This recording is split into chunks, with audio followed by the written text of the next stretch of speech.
One liner fact for RJS 2025 syllabus के according. IT act 2000 की धारा 22 उपधारा 1 के अनुसार अनुज्ञप्ति जारी करने के लिए प्रत्येक आवेदन ऐसे प्रारूप में होगा जो केंद्र सरकार द्वारा विहित किया जाए। किसके द्वारा विहित किया जाए? केंद्र सरकार के द्वारा।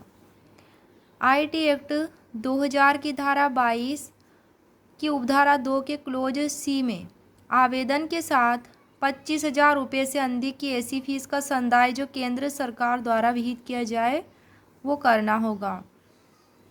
आईटी एक्ट 2000 की धारा 22 में अनुज्ञप्ति के लिए आवेदन के बारे में प्रावधान है। आईटी एक्ट 2000 की धारा 22 की उपधारा 2 के अनुसार प्रत्येक आवेदन के साथ निम्नलिखित संलग्न होंगे। क में है प्रमाणन पद्धति विवरण, ख में है आवेदक की पहचान करने की बाबत प्रक्रिया सहित विवरण जिसमें प्रक्रियाएं भी शामिल हैं। ग में है 25,000 रुपये से अधिक की ऐसी फीस का संदाय जो केंद्र सरकार द्वारा विहित किया जाए। नेक्स्ट है सीपीसी से रिलेटेड इम्पोर्टेंट नोट्स। सीपीसी 1908 के आदेश 16 के नियम 1 के उपनियम 4 में निर्दिष्ट समन पक्षकारों द्वारा कोर्ट या ऐसे अधिकारी से साक्ष्यों की सूची प्रस्तुत करने के 5 दिन के भीतर कोर्ट द्वारा इस निमित्त नियुक्त किया जाए और आवेदन करके समन अभिप्राप्त किए जाएंगे। कितने दिन के भीतर? 5 दिन के।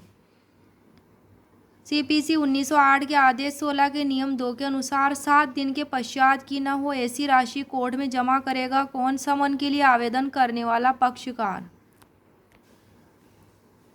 सीपीसी 1908 के आदेश 16 के नियम 2 के अनुसार समन के लिए आवेदन करने पर साक्षी के वे कोर्ट में जमा कर दिए जाएंगे।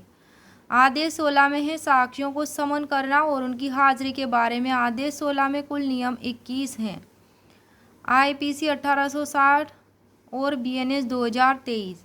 आईपीसी की धारा 369, 369 और बीएनएस की धारा 97 सेक्शन 97 में 10 वर्ष से कम आयु के शिशु के शरीर पर से चोरी करने के आशय से उसका व्यापरण या अपहरण का प्रावधान है। कौन सी धारा में? धारा 369 और बीएनएस की धारा 97। आईपीसी की 369, बीएनएस की 97। ऐसे शिशु के शरीर पर से कोई जंगम संपत्ति बेईमानी से लेगा व दोनों में से किसी भांति के कारावास से जिसकी अवधि 7 वर्ष तक की हो सकेगी प्लस जुर्माने से दंडनीय होगा और यह अपराध संज्ञेय होगा, अजमानती होगा, अशमनीय होगा और प्रथम वर्ग मजिस्ट्रेट द्वारा विचारणीय होगा, फर्स्ट क्लास मजिस्ट्रेट के द्वारा। सीपीसी 1908 की धारा 45 में भारत के बाहर डिक्रियों के निष्पादन का प्रावधान है। किसका प्रावधान है? धारा 45 में भारत के बाहर डिक्रियों के निष्पादन का।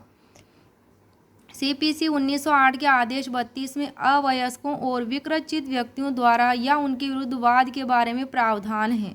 आदेश 32 में भारतीय साक्ष्य अधिनियम 2023 की धारा 25 और इंडियन एविडेंस एक्ट 1872 की धारा 31, इन दोनों में यह प्रावधान है। यह कहती हैं धाराएं कि स्वीकृतियाँ निश्चय सबूत नहीं किंतु विबंध कर सकती हैं। क्या है? स्वीकृतियाँ निश्चय सबूत नहीं है, कंक्लूसिव प्रूफ नहीं है, किंतु विबंध कर सकती हैं, स्टॉबल कर सकती हैं।